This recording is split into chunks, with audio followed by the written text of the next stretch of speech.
Hello everyone, my name is Lowko and welcome to some more StarCraft 2. Today I want to be discussing an extremely common scenario in the Zerg vs Zerg matchup.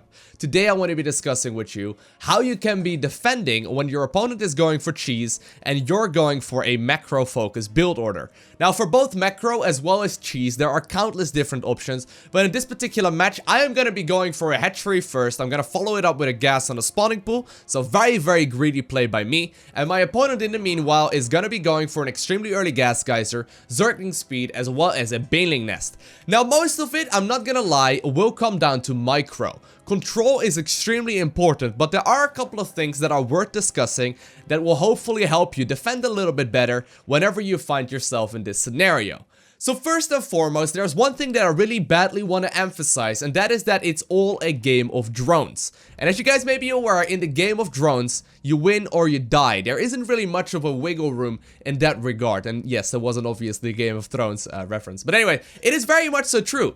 If you have more workers than your opponent, in 99% of the scenarios, you're going to be coming out ahead. It is extremely important that you keep that in mind, as in many scenarios, there will be this meta game that is constantly going on. I'm gonna pause the game for just a second, just to reiterate this, because in many scenarios, you're trying to confuse your opponent with the amount of workers that you have, while you're trying to figure out how many workers he has. And what you're really looking for in that regard is who has more workers. Because generally speaking, if you've got more workers, even if it's like 20 workers for you and your opponent has 24, that means that for every minute he goes by, I shouldn't be doing math, but he's gonna be getting roughly 20% more income and therefore more units. It's very important to realize that subtle difference, because oftentimes I hear people like, hey, it's, you know, only 7 workers versus 12, like what's really the big deal? It's only a 5 worker difference. No, it's nearly a doubling in income that your opponent will be getting. Either way, that is where the, you know, every single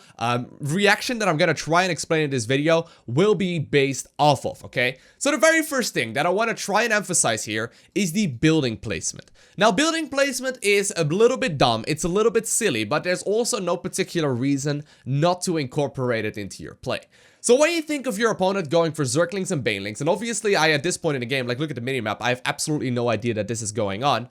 But if you look at the mineral line right now, you basically want to make it so that if a baneling would walk up this ramp, you want that to take as long as possible to walk from the ramp towards your mineral line. Because at that point, you're going to, you know, be able to lose workers. And once again, we're trying to keep that worker count as high as we possibly can. Now, if you look at the building placement right here, what I'm trying to create here is like a little nook where my queen can stand in. And if I would put my queen right there on hold position in this little square right there, and it's going to be blocking 2 squares, basically what would happen is that a baneling would not be able to just simply waddle across here and head straight into my mineral line. Instead, it would have to walk around here, say, you know, around the gas geyser here into the mineral line, or it would have to take the northern path, right? Now, that thing, like, keeping that in mind is, there's no reason, once again, to not incorporate it into your play. I mean, there's no reason to put your baneling nest right there. Or your spawning pool for that matter, but you really want to try and maximize the time it takes a baneling to get into the mineral line, because that means that potential spines and queens are gonna get more hits off, okay? So building placement is extremely popular and extremely important to try and keep in mind. Now once again, if both players are microing perfectly, generally speaking, the player that is aggressive will end up coming out ahead just simply because they have a much bigger chance of just simply hitting a bunch of workers. But you always have to try and maximize your chances, right? So building placement is very important. Next up, and that is something that some of you have asked me as well, like how am I gonna figure this out? Next up, you want to figure out that indeed it is going to be cheese. And that is where paying attention to the minimap is very important. So basically what you want to do with your very first overlords is send them across the map in a path where you're gonna be spotting the zerglings. Now if you play enough games, you'll figure out exactly when zerglings are gonna be located where. On this particular map, I know right now this is 100% of the time going to be a cheesy opener from my opponent, just by the timing of this, okay? I know that if my overlord gets on the ramp right around the time that the zerglings, you know, this ramp right here, if it gets right over here, right around the time I see zerglings as well, I know it's gonna be a cheesy build, and it's more than likely going to be zerglings and banelings.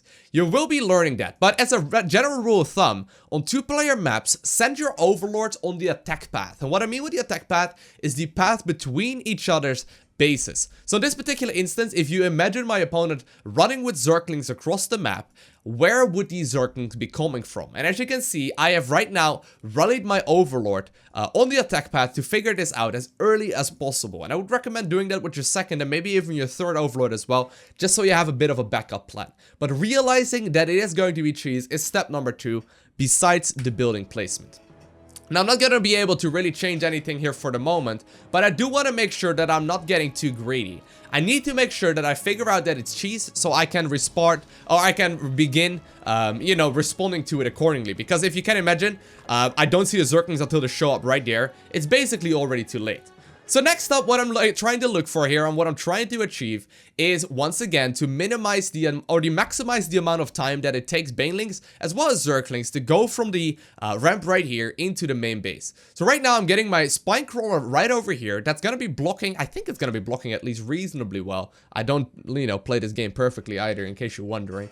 But I'm planning on putting my Baneling Nest right over there, at which point I'm hoping that the Spine Crawler and the Baneling Nest will be creating a tight wall, at which point I can put the Queen right at that edge as well. And what will happen is that really there's only, you know, really 1 or 2 proper entrances for potential Baneling hits. So building placement, extremely important. And once again, I'm trying to basically like plug those holes, right? I'm trying to make sure that there are, you know, as little entrances to my mineral line as I possibly can.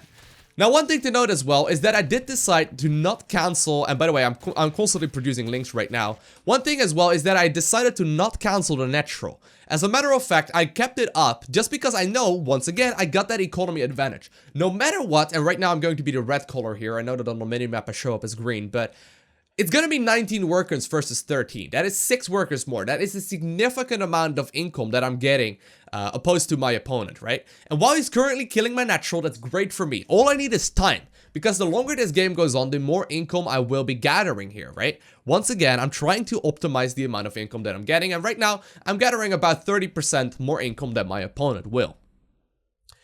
I did unhotkey the natural here as well, and the reason for that is simple. If I would just simply make my links right there with my main base hotkeyed, I will just constantly end up, you know, losing a couple of them as they will be moving in and out constantly. So I decided to save up until I have 3 larvae here, at which point I'm gonna morph all of them in and try and head towards the main base.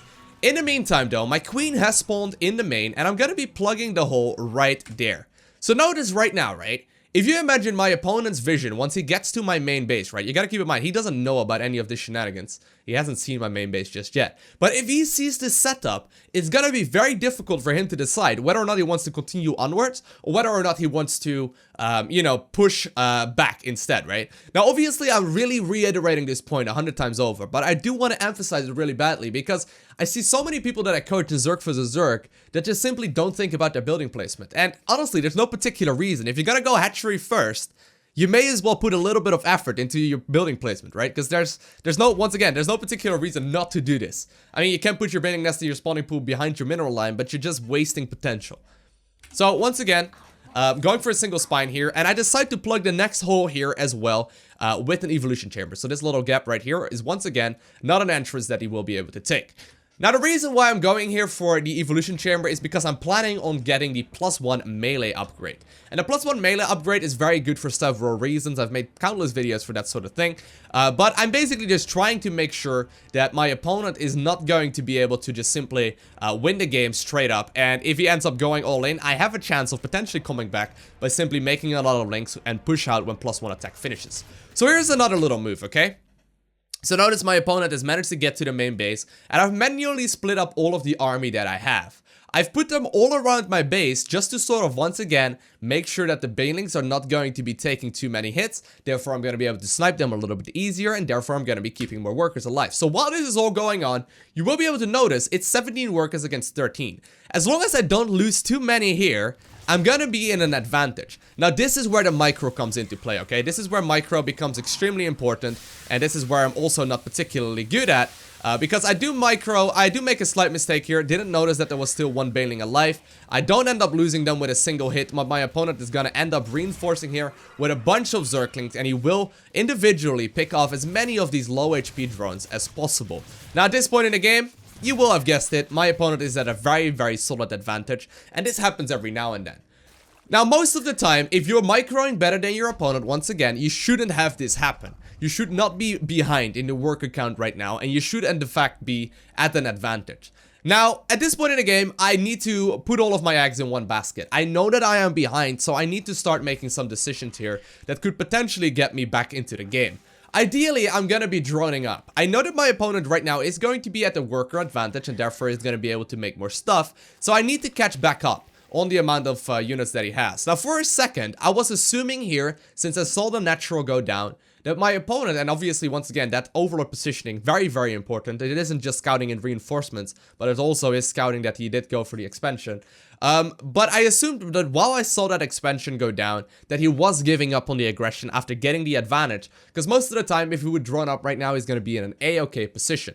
So I already started up the +1 melee upgrade here to try and get the advantage back and potentially go for a, all-in myself. Instead of giving up right now, at least I could give it a try.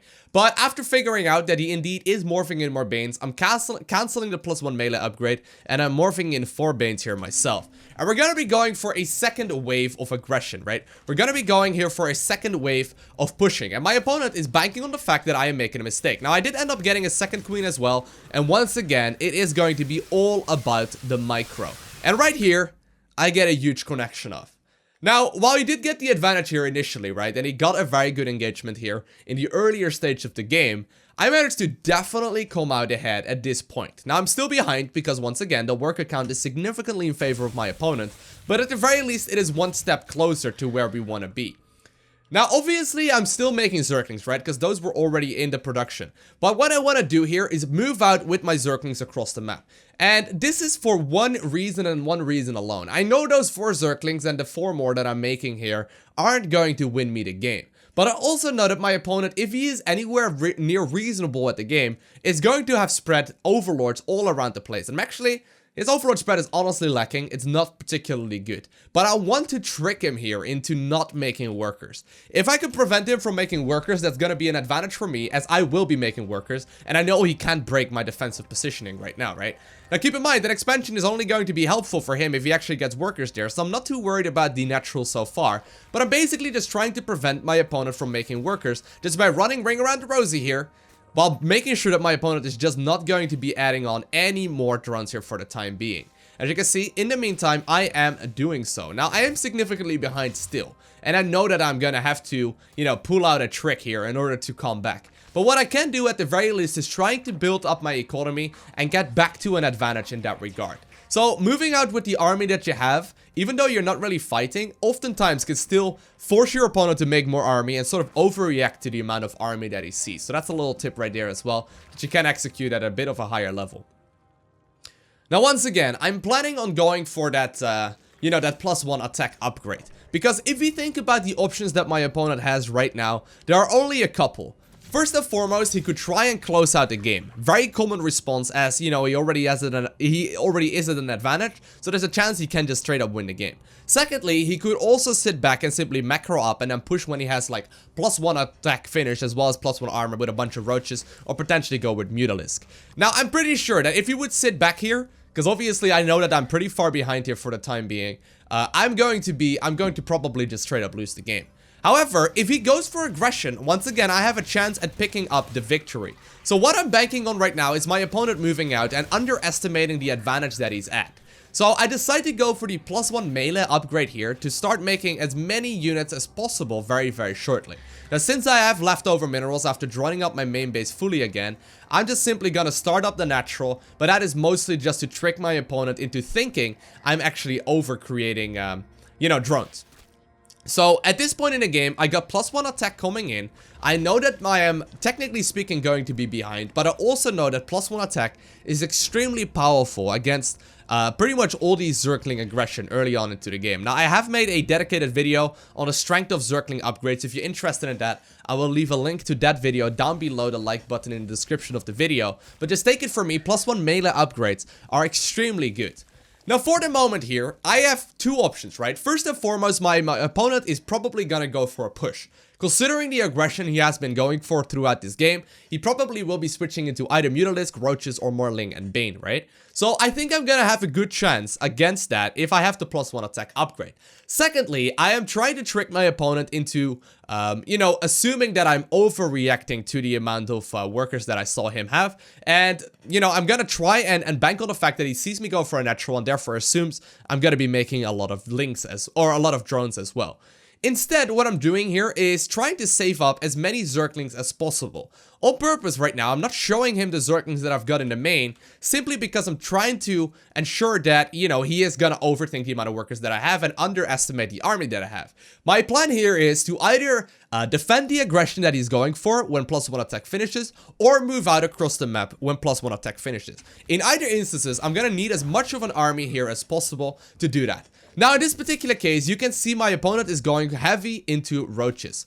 Once again, though, we're trying to zone him, right? I moved the Spinecrawler that I made in the main over towards the natural, and the idea behind that is just to sort of like slow him down a little bit, make him not check out the main base. And as you can see, we are still just making non-stop units. Now look at the Overlord placement, once again close to his base. I'm seeing a ton of army. And I know that I've got +1 attack nearly finishing up. So at this point in the game, I am basically putting all of my eggs in one basket.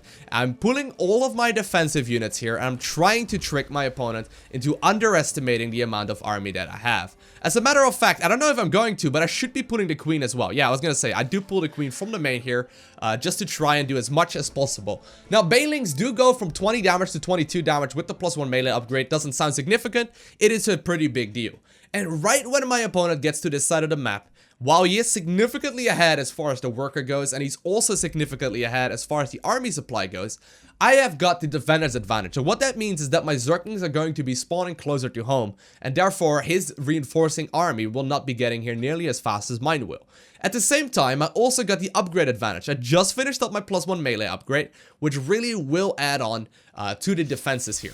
So I'm trying to bait him into as much of the, you know, shenanigans with the Spinecrawler as possible. Trying to get good connections here on my Banelings, softening up the Roaches that he has. And I end up picking up a very, very solid lead there after cleaning up his army.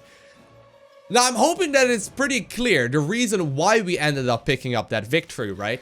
It has to do with baiting my opponent into thinking I was underprepared for it by simply saving up army, getting the +1 melee upgrade, which gives you a huge advantage in not just Zergling versus Zergling and Baneling versus Baneling fights, but also the Zergling versus Roach fights, at which point I can reinforce with all of the economy that I have left over and try and simply finish out the game here.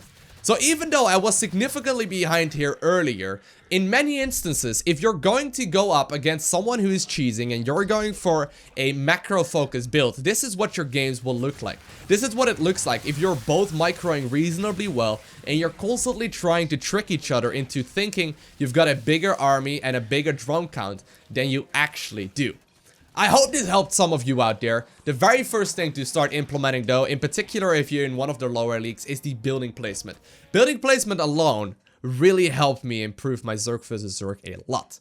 But other than that, I want to thank you all for watching. If you enjoyed watching this video, do make sure you hit that like button. And if you want to see more content like this, make sure you subscribe so you get a notification as soon as I do upload more. And other than that, don't forget to smile, and I will see you in the next one. Boom!